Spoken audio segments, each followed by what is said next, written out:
this message is being printed because we are calling this printer function from inside this print message function. From here we are calling it. So now we can deduce the path, the control flow. First this print message will get called, the control will go here, it will see a function definition here, but it won't do anything. When this printer function is called here, then only this will get called and then this message will get printed. So this is the function inside a function. Now you can ask why we need a function inside a function, or what is the advantage of having a function defined inside another function. So the advantage is that this function can only be accessed inside this print message function. We cannot call this function printer from outside this print message function. So it is being saved from outside world. It cannot be called directly. So if we want some functions to be called only inside some other function, so we can define those functions inside that outer function. And one thing more, if we are having a variable, say let's say a, I can't make it because my mouse is not that handy, a equal to say 5. Suppose I have this variable. So this a equal to 5, I can access this variable inside this printer function. I can print a here and 5 will get printed, but I cannot change that variable inside this printer function. So that thing you have to keep in mind. We can access outer function variables, we can access inside the inner function, but we cannot change those variables. I hope the point is clear. So now moving ahead, now we have something called lambda function. Now lambda function is a small anonymous function. It means it doesn't have a name. For the time being, we can give it a name. Like here we have given this function which takes 2 input and multiplies those input. We have given a temporary name, say x here. Now we can call this function which takes 2 argument and multiplies those argument by this variable x. So if I want to call this, I have to write x and pass arguments inside this x. Okay, so we achieve this by a keyword called lambda. And one thing more, it can have only one expression. The colon defined here, it says that okay, after this colon we will have function body, and before this colon we will have number of argument. It can take any number of arguments but can have only one expression. I hope this lambda function is clear. Sometimes we need to declare a function, so without a name, or we want a single expression to be called by a function, so we can use this lambda keyword here to define a anonymous function. But it is anonymous, but we can temporarily give it a name like we have done here. So I hope this lambda function is clear to you. Now moving ahead, now we will see something called scope and lifetime of a variable. Now this scope and lifetime is of a variable. You have to see these two terms in terms of variable. So scope of a variable means what? It is the portion of the program where that variable is recognized, means where that variable can be found or can be recognized. And the lifetime of the variable means the time till which that variable is in memory. So that is called the lifetime of the variable. So we have two types of scopes. One is local scope and another one is global scope.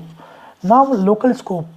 Now the variable inside the functions are called local variable, and those and the scope of those variables it's called local scope. So these variables inside the function, they cannot be accessed outside the function. So scope and lifetime, both scope and lifetime of the variable inside a function is as long as that function is getting executed. This thing you have to keep in mind. Once the function is over, or we can say once the function gets out of scope, those variables also get out of scope, or we can say those variables get destroyed. So local scope means the variables defined inside a function or inside a block is called a variable having a local scope. Now global scope, the variables which are accessed outside the function has to be defined outside the function. So those variables which are defined outside the function are called global variable, and the lifetime of a variable is period throughout which the variable exists in the memory. And since global variables will be in memory as long as the program is running or that module is in memory. So I hope you got this scope and lifetime. What does these two terms means? You have to remember that these are in context of a variable. A variable has a scope and a variable has a lifetime, and we have two types of scopes, local and global. So here we have an example so that this local and global variable can get a little more clear. So these two variables x and y, these are global variable here. I have written it global variable here. This y is a local variable to this my function. Now this x, you might think that this x is also a local variable, but since we have written this global keyword before this variable x, so now this x will not be a local variable. It means this global keyword means that we want to access and use the global version of the variable, not the local version. We don't want x to be local. So this y is local here, but this x is the global variable. You will see this thing when you will see the output of this code. So I have executed this code and I have taken this screenshot and I have pasted it here, so you can see this is the output. X is 300, y is 400, and once this function is called, this y will it will change to 5, but that change will not get reflected outside. Why? Because actually this is a new variable. This is a local y, not the global y. It's a totally new variable defined inside this function. And this x, this is the global variable. So this variable will get assigned to 20. Now x is not 300 here. We have changed it to 20 here. But this y will have a value 5, but this is not the global y. So global y will remain 400. So once this function gets over and we print x and y outside this function call, so this x, this will get changed to 20, this one, and this y will remain this 400. That's why 400. And this 5 and 20, these are the values which are getting printed inside the function, 5 and 20, the local y and the global x. So 5 local y and global x. So I hope this local and global variable is now clear. Now moving ahead, now we will discuss a thing called name resolution. Now what does this name resolution means? Name resolution means that when we write a code and the Python interpreter tries to execute that code, so that interpreter will encounter certain identifiers, and identifiers are the variables and the function names, all those things that you have studied in class 11th. When the interpreter will encounter those identifiers, those variables or the function names, it will try to find out that where they are declared or where they are define. So the order in which it will search, so that order is, we can say that it follows this LEGB rule. It means the Python interpreter will try to first look into the local scope, then in the enclosed scope, then in the global scope, and then it will try to find out those identifiers in the built-in types.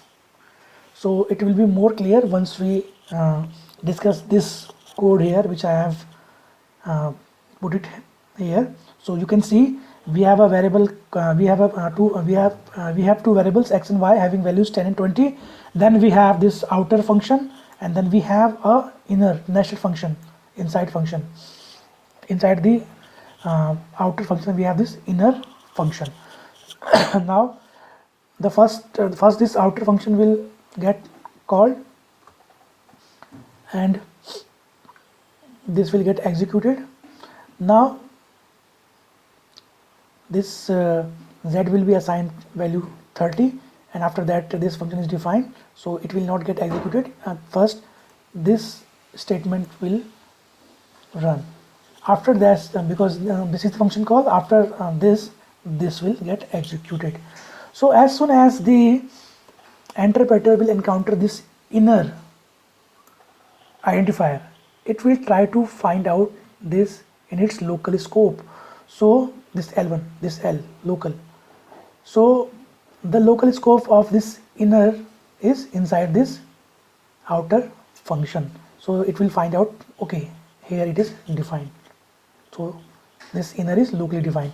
Now inside this function x equal to 30, this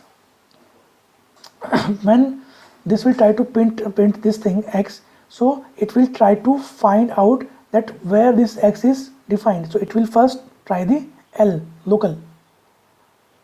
So it will find it here. So this x is this local variable. Now it will try to find out this z. So first it will find the local scope. Inside the local, this function there is this is not defined. Then it will find in the enclosed environment, means this E1, E. So here it will find z. So this z is the variable which is defined in this enclosed environment, this z. Now this y will be searched first locally, then in the enclosed environment, and then globally. And yes, this y is this global one, so that's why I have written global here. So this is LEGB rule. Now this B is for built-in.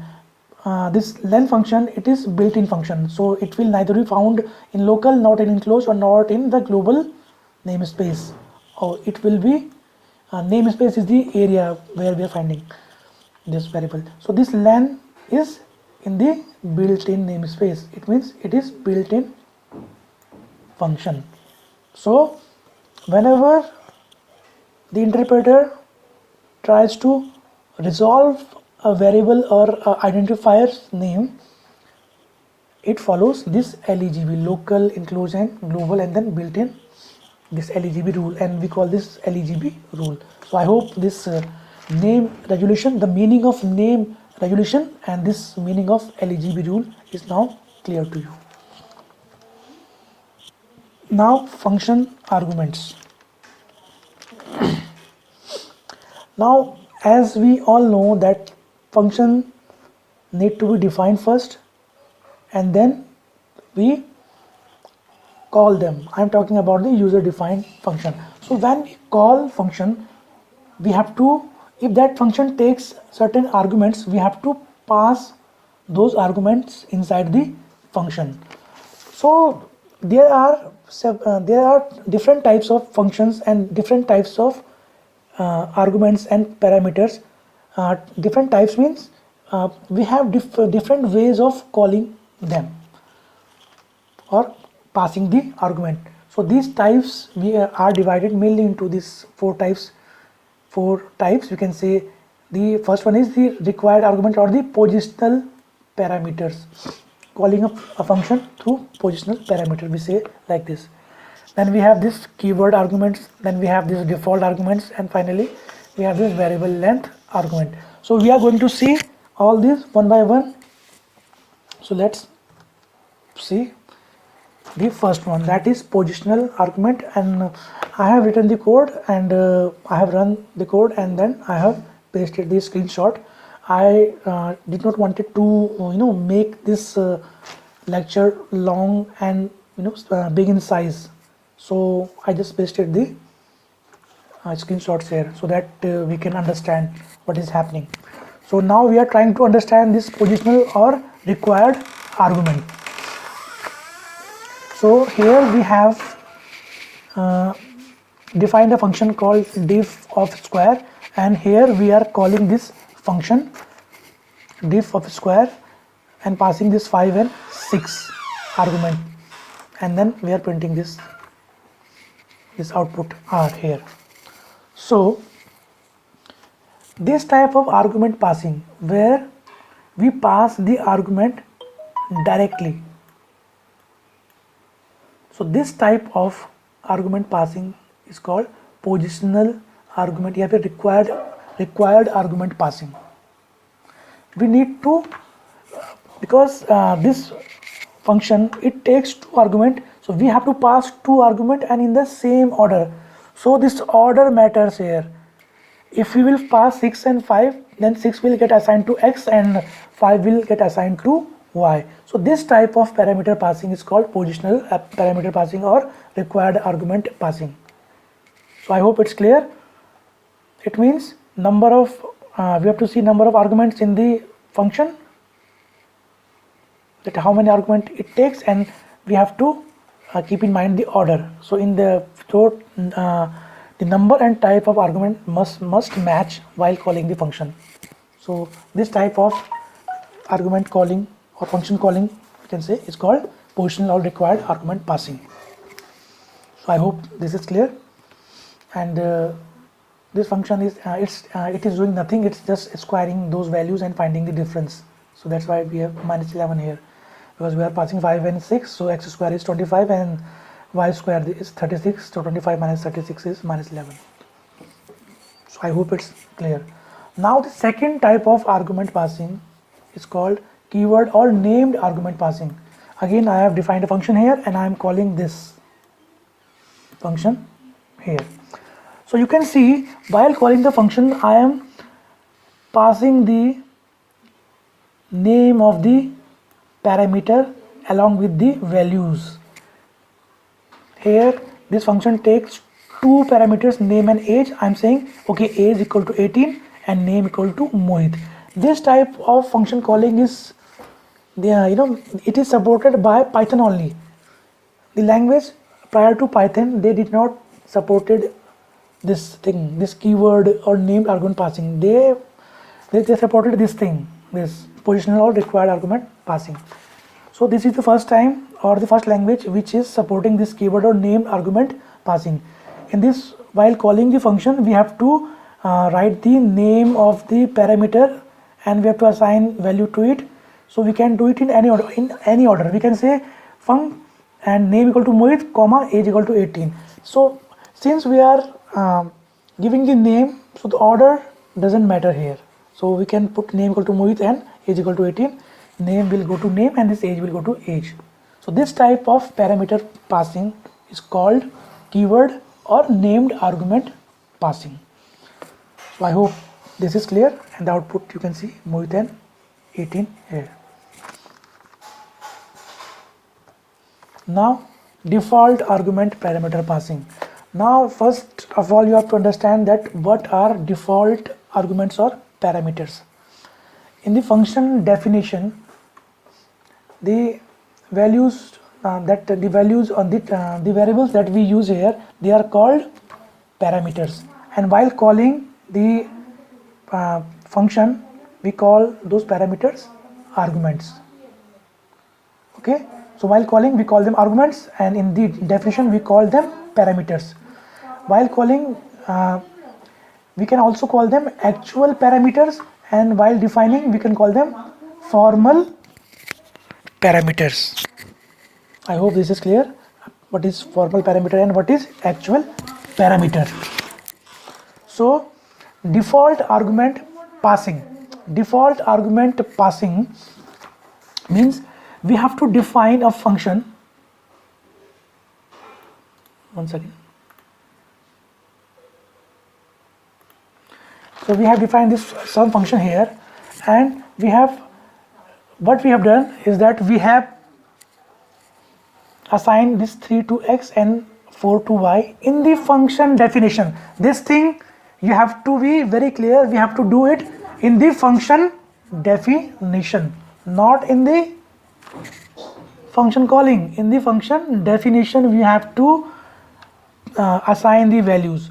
So what it does is that if we do not pass the values in the function call, so this x will take default value 3 and this y will take default value 4.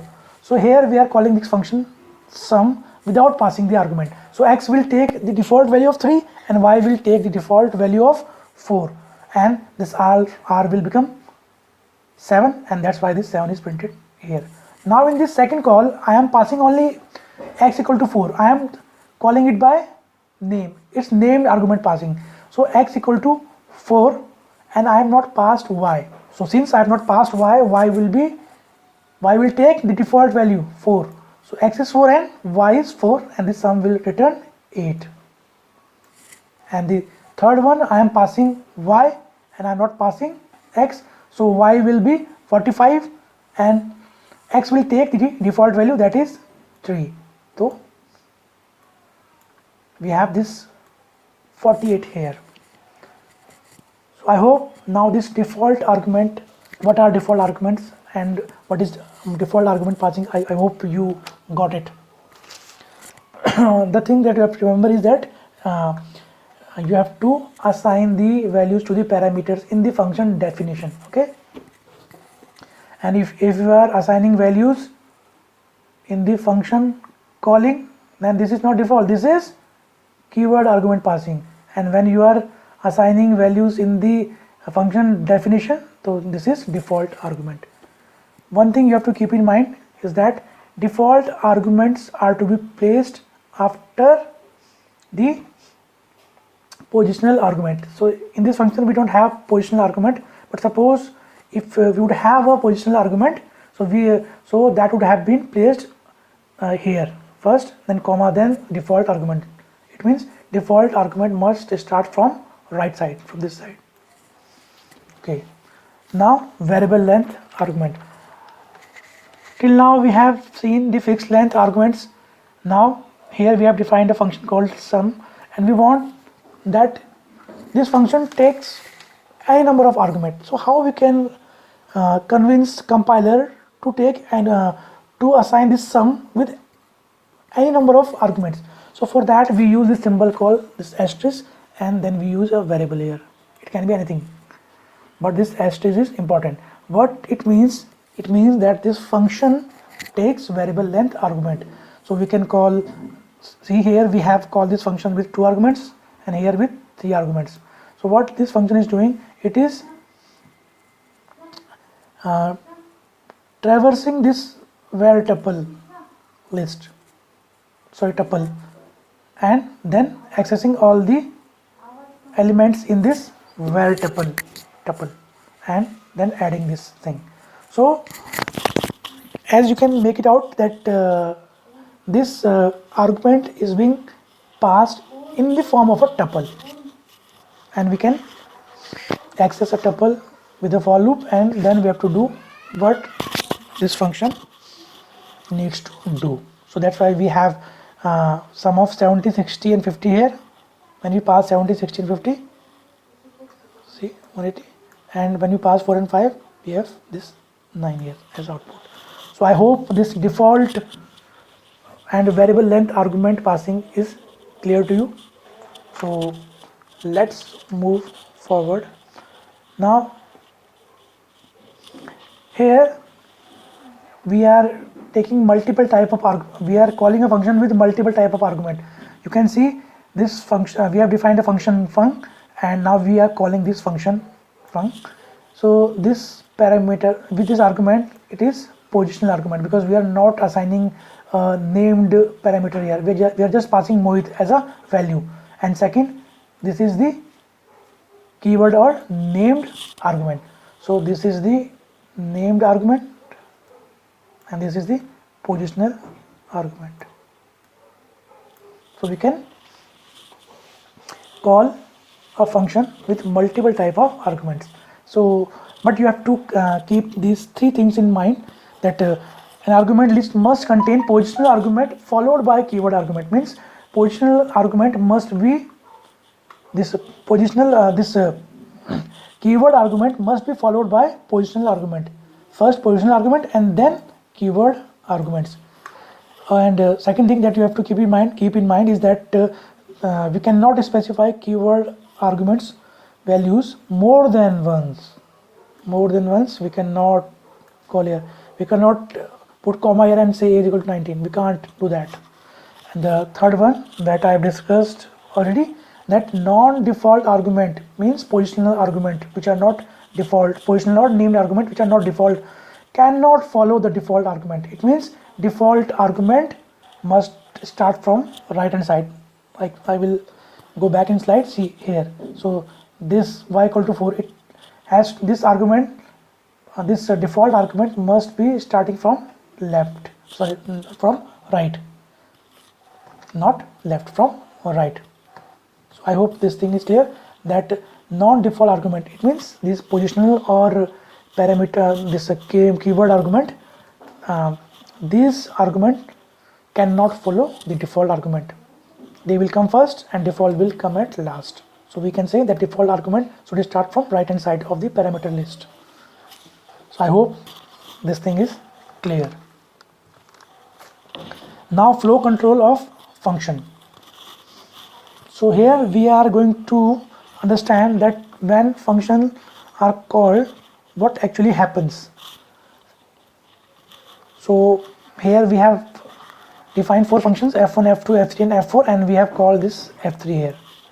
So what happens, the operating system maintains a stack. Stack means stack is a data structure which is like a stack of books or a stack of table. You can put things on top of the stack and we can remove things only from the top of the stack. So the OS maintains a stack of the functions called. So here this f3 is called, so in this stack we have this only f3 and we have written that f3 is called from main. Then this f3 is here, so now the control will go here, then this f3 will call f2, then in the stack we will have f2 first and then f3. So here I have written this thing, f2 and then f3. Then this f2, here the control will go here, this f2 is calling f4.